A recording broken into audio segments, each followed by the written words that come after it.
अस्सलाम वालेकुम वरहमतुल्लाहि वबरकातुहू। उम्मीद करती हूँ स्टूडेंट्स आप सब बिल्कुल खैरियत से होंगे, जहाँ होंगे खुश होंगे, आबाद होंगे। जी स्टूडेंट्स, आज हम माइक्रो इकोनॉमिक्स एको 403 के लेसन नंबर 5 को देखेंगे।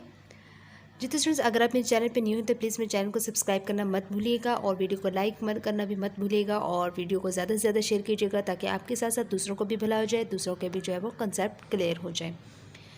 जी स्टूडेंट्स, मैं आज जो है वो आप लोगों से डिस्कस करने वाली नेशनल इनकम अकाउंटिंग जो हम प्रीवियस लेक्चर से जो है वो पढ़ रहे हैं उसी को कंटिन्यू करेंगे आगे।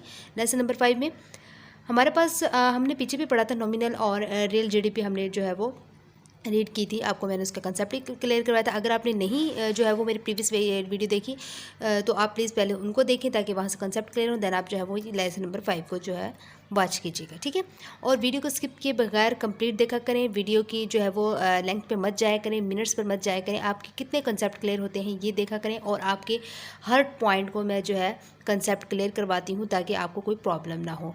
अच्छा जीपीए लेने के लिए आपका तमाम के तमाम कंसेप्ट का क्लियर होना बहुत ज़्यादा ज़रूरी है। स्टूडेंट्स, अब हम देखते हैं कि computational of nominal and real GDP. अच्छा, रियल जीडीपी और नॉमिनल का तो आपको पता चल गया है, तो यहाँ पे थोड़ा सा उसके जो है वो क्वेश्चंस को सोल्व किया हुआ, उसकी एक जो है वो दिखाई हुई है कि एक 2001 से लेकर 2003 तक की जो है प्राइस और क्वांटिटी को बताया गया है और उनको सोल्व किया गया है। तो यहाँ पे मैं आपको बताऊँगी कि आपको याद भी होगा रियल जीडीपी और नॉमिनल का, अगर नहीं भी पता तो मैं यहाँ पे आपको दोबारा एक दफ़ा फिर रिवाइज़ करवा देती हूँ। स्टूडेंट्स, नॉमिनल और जो रियल जीडीपी है उसमें फ़र्क क्या होता है। नॉमिनल ये होता है कि जैसे कि आपके पास करंट जो प्राइस होती है, जैसे आज इस 2024 में कुछ वैल्यू है, एक जैसे हम अगर किसी शर्ट की बात करते हैं 2024 में, अगर हम कहते हैं इस शर्ट की कीमत है 100 रुपीज़ लेट्स सपोज, और 2000 जो है वो 25 में जब हम जाएंगे तो उसकी कीमत जो है वो बढ़ जाएगी टाइम के साथ साथ, ठीक है। और वो हम उसको कह देते हैं कि वो 150 की हो जाएगी, यानी 50 रुपीज़ जो है वो बढ़ गई है, ठीक है। तो और जो रेल जो होता है वो क्या होता है, उसकी जो असल जो होती है, जो जैसे प्रोडक्शन होती है और उसकी जो असल रेल जो उसकी कीमत होती है स्टार्टिंग में, तो वो उसका जो है वो यानी बेस ईयर पे बात करती हैं, तो वो हमारे पास उसकी जैसे जो 100 थी वो हमारी इसकी रेल जो है वो वैल्यू होगी, रेल उसकी जो है वो प्राइस होगी, ठीक है। तो यहाँ पर मैं आपको मज़ीद कॉन्सेप्ट इसके जो है वो आपको क्वेश्चन सोल्व करके हमें क्लियर हो जाएंगे। तो यहाँ पे देखिए आपके पास एक जो है ये नज़र आ रहा होगा आपको, यहाँ पे हमारे पास ईयर्स है, गुड ए और गुड बी इन्हीं चीज़ों की, और ये हमारे पास प्राइस है, क्वांटिटी है। 2001 में जो हमारे पास एक चीज़ है उसकी जो प्राइस है वो 30 है, ठीक है, गुड ए की, और उसकी क्वांटिटी जो है उन्होंने 900 ली हुई है, यानी वो चीज़ जो है वो 900 ली हुई है और उसकी पर जो चीज़ है उसकी कीमत 30 रुपये है। गुड बी की 100 है और क्वांटिटी 192 है।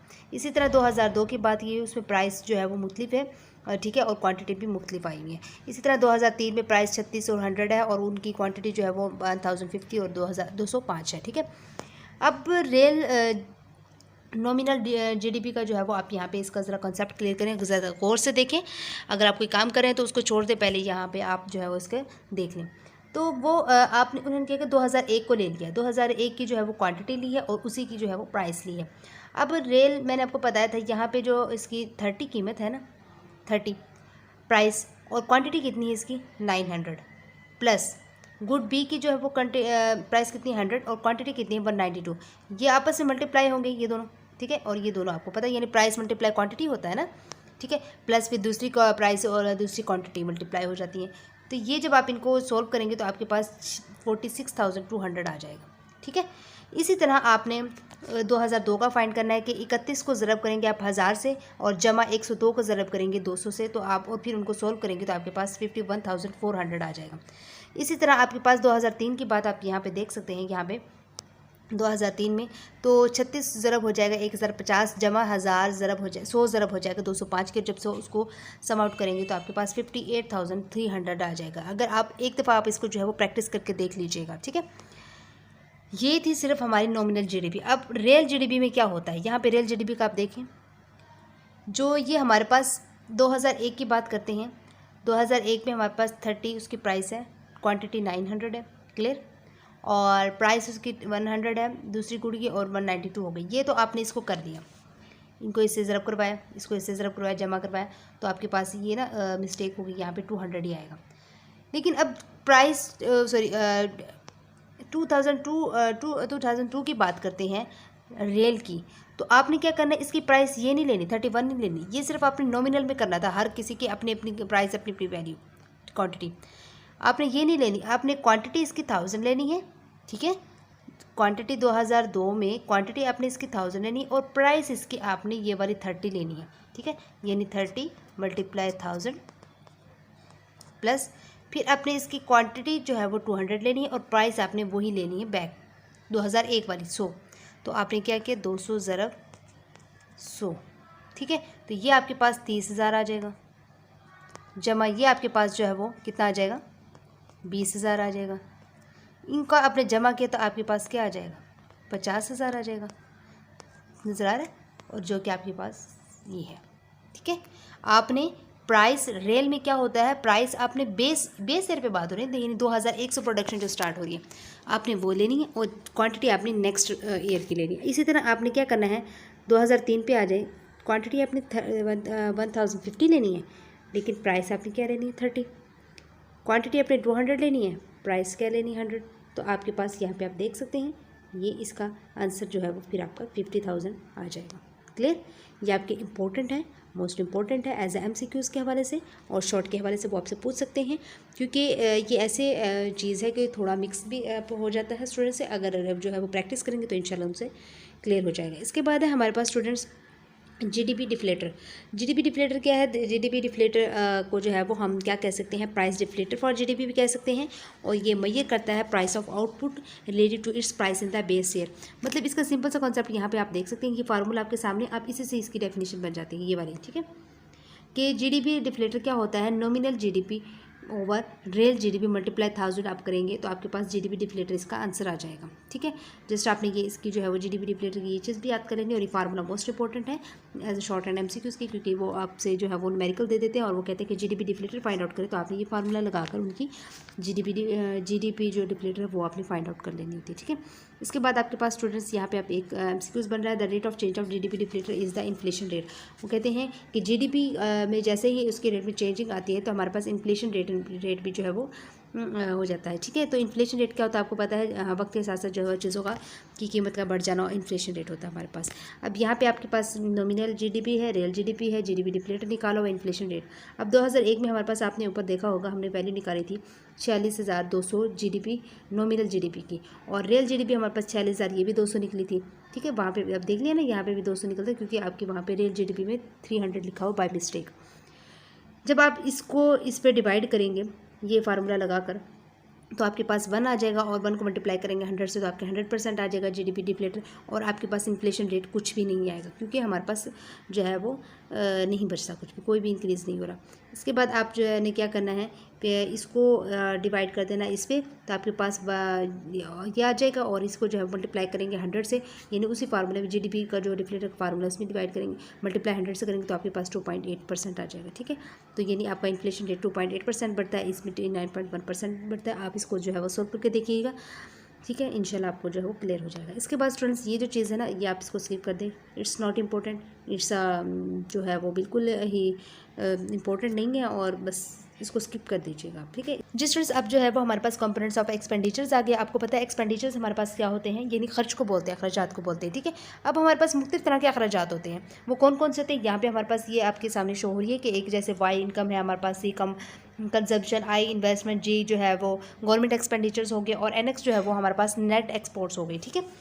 नेट एक्सपोर्ट्स वो जो अगर आपको याद हो मैंने पहले भी बताया हुआ है शायद, जो हमारे पास एक्सपोर्ट्स माइनस इंपोर्ट्स होते हैं, यानी जो बरामदात होती है वो चीज़ होती है, ठीक है।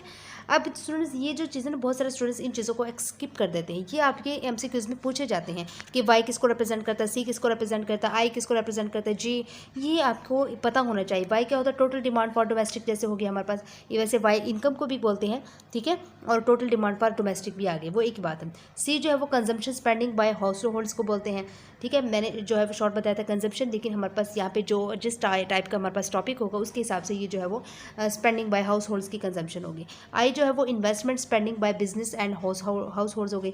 जी जो है वो government purchases of goods and services, G यानी गवर्नमेंट एक्सपेंडिचर्स जो मैंने बताया था वो भी ठीक है और ये भी ठीक है, वो बात एक ही है। NX जो है वो नेट एक्सपोर्ट्स और नेट फॉरेन डिमांड हो गए, ठीक है। ये आपने अच्छे से याद कर लेना एमसीक्यूज़ के बारे से। आगे हमारे पास कंजम्पशन है। कंजम्पशन क्या होता है? It is defined as the value of all goods and services bought by house holds.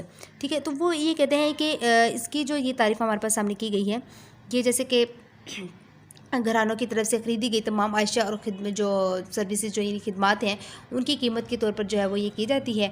और ये जो इसमें हमारे पास जो शामिल चीज़ें होती हैं, जैसे durable goods, non durable goods और सर्विसेज। ड्यूरेबल गुड्स कौन सी होती हैं?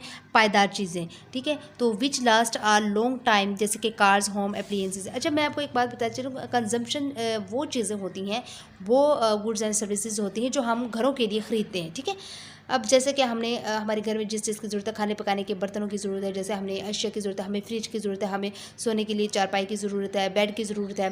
ठीक है, तो वो चीज़ें होती हैं जो हम घरों के लिए ख़रीदते हैं, और उनको जब हम देखते हैं तो उन सबसे ज़ाहिर बात है तमाम इन चीज़ों से मिलकर ही एक घर बनता है। ठीक है, अगर आप खाली मकान बना के खड़ा कर दे, उसमें कोई चीज़ ना हो, तो इंसान जो है वो वहाँ पे रहाइश नहीं कर सकता, वो घर आबाद नहीं हो सकता। ज़ाहिर बात है ज़रूरियात के लिए चीज़ें जो हमारी चीज़ें होती हैं वो हमारे लिए ख़रीदना बहुत ज़्यादा ज़रूरी होती हैं। अब ड्यूरेबल गुड्स कौन सी होती हैं? जो पायदार चीज़ें होती हैं। कौन सी चीज़ें होती हैं? जैसे जो कि आपके पास लॉन्ग टाइम के लिए होती है, जैसे काफ़ी लंबे अरसे के लिए जो है वो हम उनको यूज़ कर सकते हैं। जैसे कार हो गई, काफ़ी अरसे लंबे तक जा सकती है। होम अप्लायंसेज होगी, तो जैसे कि हमारे पास घरेलू आलात जो होते हैं, घरेलू चीज़ें होती हैं, वो हमारे पास ये लंबे अरसे तक यूज़ होने वाली जो चीज़ें होती हैं वो ड्यूरेबल गुड्स कहलाती हैं। नॉन ड्यूरेबल गुड्स कौन सी होती हैं स्टूडेंट्स? वो जो कि गैर पायदार होती हैं, जैसे जो विच लास्ट शॉर्ट टाइम, जो कि सिर्फ शॉर्ट टाइम के लिए होते हैं। जैसे फूड हो गया, खुराक हो गई, हम ज़्यादा लंबे अरसे तक उनको स्टोर नहीं कर सकते, उसका एक टाइम टेबल है, जैसे कि हमने सुबह बनाया शाम तक चल सकता है, अगर 3 दिन तक ज़्यादा से ज़्यादा चल सकता है। तो ऐसी चीज़ें जो शॉर्ट टाइम के लिए होती है, क्लॉथिंग होगी, जैसे कपड़े हो गए, ज़्यादा से ज़्यादा 3 महीने, 4 महीने, 5 महीने, हम उनको 6 महीने निकाल सकते हैं। ठीक है, या ऐसे कह दें कि आप 1 साल तक भी कर सकते हैं, लेकिन इससे ज़्यादा आप नहीं इसको जो है वो कपड़े को चला सकते, यानी कि ये गैर पायदार चीज़ें होती है। इसके बाद सर्विसेज है, work done for consumers, dry cleaning, air travel etcetera, यानी वो हमारी खिदमत होती हैं जो कि जो कि हमारे पास जो है वो उसमें जो जीडीपी हमारे पास होती है, वो उसको जिन जो सार्फिन होते हैं उनके लिए जो है वो जैसे यूज़ होने वाली होती है, जैसे ड्राई क्लीनिंग होगी, एयर ट्रैवल वगैरह होगी, ये हमारे पास जो है वो सर्विसेज में आ जाता है। आगे इसके बाद इन्वेस्टमेंट होती है। इन्वेस्टमेंट आपको वैसे भी पता है, जैसे आजकल आप लोगों के मोबाइल्स पे भी आते होंगे कि असाइनमेंट जो है वो ऑनलाइन वर्क है और इसमें इन्वेस्टमेंट करना ज़रूरी है, 250 करें, 300 करें, 500 करें, ऐसे मेरे पास भी बहुत सारे मैसेजेस आते हैं। तो इस तरह आपके पास भी आता है कि ये इन्वेस्टमेंट वो चीज़ है जो आप किसी बिज़नेस के लिए, किसी मुनाफे के लिए, किसी अपने वर्क के लिए जो है वो आप उसमें पैसे लगाते हैं, और फिर जो आपका जो है वो उन दोनों का मुनाफा होगा, आप उसमें उससे जो है वो आपको भी जो है फ़ायदा हासिल होगा।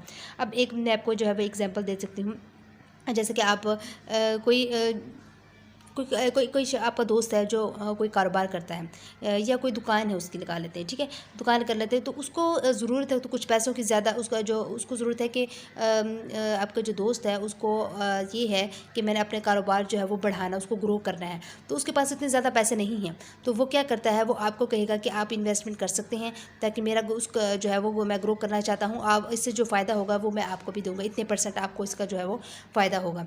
ठीक है, तो आप क्या करते हैं, उससे इन्वेस्टमेंट करते हैं, यानी आप उसको पैसे देते हैं, उसमें उसका क्या हो जाता है कि आप उसके कुछ हिस्सेदार हो जाते हैं, यानी उस कारोबार के जो है वो आप कुछ हिस्से के जो है वो आप भी मालिक हो जाते हैं। ठीक है, अब उससे उस शख्स का जो है वो कारोबार बढ़ता है, और आपको जो उससे जो है वो जो आप जब आप बात करते हैं तो उसमें बात होती है कि आप इतना इन्वेस्टमेंट करेंगे, आपको 10% इसका मिलेगा फ़ायदा। ठीक है, तो फिर आपको वो जो है वो जितना मुनाफा होता है वो आपको 10% देता है। अगर उसका ज़्यादा से ज़्यादा अगर जो है वो कारोबार ज़्यादा से ज़्यादा उसका कारोबार जो है वो चल रहा है, ग्रो कर रहा है, तो वो आपको 15% भी आपको उसका जो है वो मुनाफा दे सकता है। ठीक है, तो ये हमारे इन्वेस्टमेंट का फ़ायदा होता है, और इन्वेस्टमेंट ये चीज़ होती है। It is defined as the spending on the, वो कहते हैं, यही कहते हैं कि स्पेंड करना, यानी खर्च करना, capital and spending on goods, यानी किसी में कैपिटल क्या कहते हैं, जो जिस चीज़ से हम जो है वो प्रोडक्शन बनाते हैं, यानी मशीनों को कहते हैं हम capital, and spending on goods bought for future use, और फ्यूचर के लिए जो है वो हम चीज़ों को खरीदते हैं। ठीक है, तो ये चीज़ होती है हमारे पास इन्वेस्टमेंट और बिजनेस। इसमें जो हमारे पास इन्वेस्टमेंट 3 तरह की होती है, एक बिजनेस फिक्स्ड इन्वेस्टमेंट, एक रेजिडेंशियल फिक्स्ड इन्वेस्टमेंट, और एक इन्वेंट्री इन्वेस्टमेंट। अब बिजनेस फिक्स्ड इन्वेस्टमेंट जो मैंने आपको अभी एग्जांपल दी है कि दोस्त ने आपसे जो है वो कारोबार को ग्रो करने के लिए जो आपसे वो कहा था और आपने इसमें इन्वेस्टमेंट किया था। ठीक है, तो ये आपके पास जो होती है बिजनेस इन्वेस्टमेंट होती है। तो यहाँ पे देखिए spending on plant and equipment that firms will use to produce other goods and services. तो अगर इसको मैं जो है वो ट्रांसलेट करूँ तो वो ये कहते हैं प्लांट और आलात पर खर्च करना जो फर्में इस्तेमाल करेंगी, ठीक है। तो ये चीज़ जो होती है आपके पास, जो मैंने आपको पहले एग्जांपल दी दोस्त वाली, वो सेम यही है बिजनेस फिक्स्ड इन्वेस्टमेंट वाले। इसके बाद रेजिडेंशियल फिक्स्ड इन्वेस्टमेंट क्या होता है? Spending on housing units by consumers and landlords.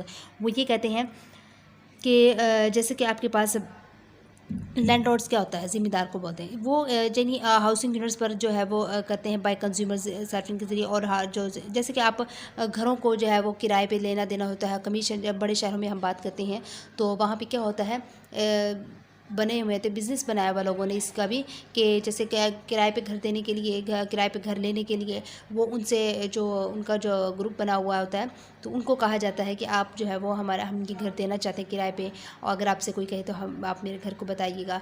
और अगर आप उसको ये कहें कि मैंने घर लेना है किराए पे, तो आप उनसे बात करते हैं, तो वो कमीशन पर जो है वो काम करते हैं, ठीक है। तो वो लेने वाले से भी और देने वाले पे से भी जो है वो कमीशन हासिल करते हो। तो ये रेजिडेंशियल फिक्स्ड इन्वेस्टमेंट होती है। इसके बाद आपके पास इन्वेंट्री इन्वेस्टमेंट क्या होती है? इसके बाद हमारे पास inventory the change in the value of all firms. Inventories हमारे पास जो है वो इन्वेंट्री इन्वेस्टमेंट होती है, ठीक है। तो इसके बाद स्टूडेंट्स इन्वेस्टमेंट विद कैपिटल। अब इन्वेस्टमेंट का तो आपको मैंने बता दिया। कैपिटल क्या होता है? मैंने आपको एक चीज़ बताती है, हम किसी चीज़ की प्रोडक्शन करते हैं तो हमें कुछ कैपिटल्स की ज़रूरत पड़ती है, जिनकी मदद से जो है वो हम कोई प्रोड्यूस करते हैं चीज़ें। जैसे कैपिटल्स होती है, मशीनें होती है, फैक्ट्रीज में मशीनें होंगी, तो उनसे जो है वो हम चीज़ें बनाने में हमारे लिए आसानी होती है और हम उनके ज़रिए जो है वो कोई चीज़ प्रोड्यूस कर लेते हैं। Capital is one of the factors of production. वो कहते हैं जो कैपिटल है ये एक जो है वो प्रोडक्शन का एक अहम जो है वो अनासिर है। एट एनी गिवन मोमेंट, किसी भी दिए गए लम्हे में जो है वो the economy has a certain overall stock of capital. तो वो यही कह रहा है कि किसी भी लम्हे मईशत में जो हमारे पास सरमायाकारी है उसका जो है वो मुजबी तौर पर इसमें इसका ज़ख़ीरा होता है। और while investment is spending on new capital. और जो इन्वेस्टमेंट जो है वो कहते हैं कि हमने किसी न्यू कैपिटल के लिए जो है वो खर्च करने के लिए जो है वो इन्वेस्टमेंट करते हैं। तो ये कैपिटल और इन्वेस्टमेंट का जो है वो शॉर्ट सा इसका डिफरेंस है। ये अपने मोस्ट इंपॉर्टेंट है as a short and MCQ के बारे से आपने अच्छे से याद कर लेना इसको, ठीक है। और इसके बाद एग्जाम्पल भी उन्होंने दी हुई है, तो ये आप देख सकते हैं यहाँ पे कि वो कहते हैं जनवरी की फर्स्ट डेट को 2002 में एक इकनॉमी जो है वो वर्थ कैपिटल जो है इसकी कीमत जो है वो 500 भी थी। और जबकि ड्यूरिंग 2002 के दौरान जो है वो इन्वेस्टमेंट की गई 37 भी। तो जब आप इनको देखते हैं, इनका सम करते हैं, तो आपके पास टोटल कितनी हो जाती है? 537 हो जाती है, ठीक है। ये बस इसकी वैसे एग्जाम्पल दी हुई है। इसके बाद स्टॉक विद फ्लोज। स्टॉक क्या होता है आपको पता है? स्टॉक जैसे हम घरों में कोई चीज़ को स्टॉक कर लेते हैं, जैसे बिजनेसमैन होते हैं, जैसे जो राशन वाले होते हैं, वो क्या करते हैं, ज़्यादा जैसे ही कीमतों का में कमी भी आती है ना, तो वो ज़्यादा से ज़्यादा जैसे चीनी होगी, चीनी को बहुत ज़्यादा स्टॉक कर लेते हैं, गंदम का स्टॉक कर लेते हैं, ठीक है। ऐसे ही बहुत सारी चीज़ें होती हैं। इनके अलावा भी तो वो स्टॉक होता है हमारे पास, ठीक है। फ्लो क्या होता है? किसी भी चीज़ का जो है वो बहाव होता है। लेकिन मैं अब आपको जो है वो ऐसे बताऊं कि जैसे एक stock a variable or measurement that is defined for an instant in time and opposed to a period of time. A stock can only be measured at a specific point in time. तो वो ये है, stock जो है वो एक, ये आपको नज़र आ रहा होगा जैसे कि ये लिखा हुआ कि as opposed to a period of time. तो यानी ये जो है ना वक्ती मुद्दत के बरक्स है। जो आपके फ्लो होता है ना वो एक मुद्दत तक का होता है। जो स्टॉक होता है ना वो लम्हे यानी जो है वो वक्ती एक लम्हे के तहत होती है, ठीक है। स्टॉक जो होती है वक्ती एक लम्हे के तहत होती है, और जबकि जो फ्लो होता है वो हमारे पास वक्ती मुद्दत के तक होता है। अब यहाँ पे ये लिखा हुआ है कि ये जो हमारे पास जो वेरिएबल यानी जो हो गया या मेजरमेंट्स हो गई, यानी पैमाइश होगी, जिसकी वजाहत जो है वो वक्त के एक लम्हे के लिए की जाती है, ठीक है। नहीं, एक लम्हे के लिए जो है वो इसकी हम मेजरमेंट्स कर सकते हैं, ठीक है। और अ stock can only be measured. अब जो स्टॉक है वो उसको मेजर किया जा सकता है सिर्फ स्पेसिफिक पॉइंट इन टाइम। एक पॉइंट पे जो है वो एक मखसूस लम्हा होता है, उस टाइम पर जो है वो इसके आप मेजर कर सकते हैं। For example money in the stock of production that exist right now. Other important stock measures are population, employment, capital and business inventories. More example includes a person, wealth, number of people, wealth, college degrees and the government. मतलब यही हुआ कि जैसे आपने जो पैसा है हमारे पास, इसको भी जो है वो आपने जो स्टॉक किया हुआ आप उसकी जो है वो मेजरमेंट्स कर सकते हैं। और अदर इंपॉर्टेंस मेजरमेंट्स आर जैसे कि हमारे पास पॉपुलेशन होगी, रोज़गार हो गया, कैपिटल हो गया, बिजनेस इन्वेंटरीज होगी, आप इनको जो है वो कर सकते हैं। इसके बाद हमारे पास फ़्लो क्या होता है? फ़्लो वो होता है, मैंने आपको पहले बताया था, जो कि एक मुद्दत तक का होता है। और जैसे कि ये कहते हैं कि जैसे कि एक ऐसा वेरिएबल या measurements that is defined for a period of time. A flow can only by measure over a period. वो ये कहते हैं कि ये ऐसा फ्लो एक ऐसी चीज़ है जो वक्त की एक मुद्दत के लिए जो है वो बयान की जाती है, वक्त की एक मुद्दत तक जो है उसको हम मेजर कर सकते हैं। जैसे कि हमारे पास GDP is the flow of production during a given year, यानी हमारे पास जो दिए गए सालों में जो है वो हमारे पास जीडीपी का हमने फ्लो चेक करना होता है। जैसे वो income is another flow measured important to the study of economics. More examples जैसे कि इंक्लूड्स अ पर्सन सेविंग्स हो गया, number of new colleges graduates हो गया, and the government budget deficit हो गया। तो ये हमारे पास सारे फ्लो हैं।